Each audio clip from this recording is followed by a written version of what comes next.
Qu'on se le dise, le secteur du transport et de la logistique recrute. Annick, ce n'est pas un phénomène nouveau, ces recrutements. Qu'est-ce qui explique ces besoins de main-d'œuvre? Non, c'est un phénomène qui dure déjà depuis un certain nombre d'années, mais qui a tendance à s'accentuer parce que tout simplement la pyramide des âges nous est très défavorable. De plus en plus de conducteurs sont, fort heureusement pour eux, arrivés à l'âge de la retraite et on a un petit peu de mal à trouver des jeunes pour prendre les postes et la relève.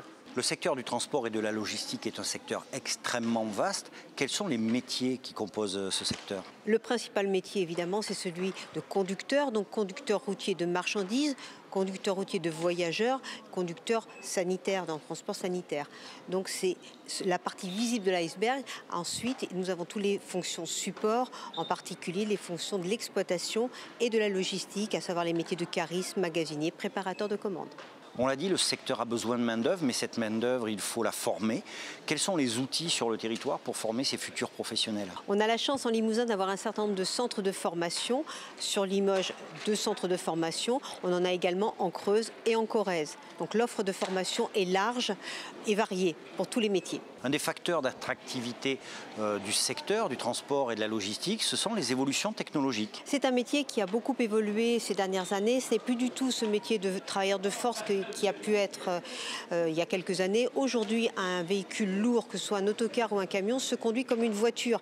Les vitesses sont indexées et dans les années à venir, on s'apprête à avoir encore de nouvelles avancées technologiques. Les véhicules autonomes sont en essai actuellement. Peut-être que d'ici une dizaine, quinzaine d'années, on les verra sur les routes de façon beaucoup plus nombreuse qu'actuellement, y compris de nouvelles motorisations avec des nouvelles technologies, on va dire électricité, hydrogène ou bien gaz GVN. On verra au fur et à mesure des évolutions. Aujourd'hui, concrètement, qui peut s'orienter vers les métiers du secteur du transport et de la logistique et de quelle façon? Où est-ce qu'il faut s'adresser?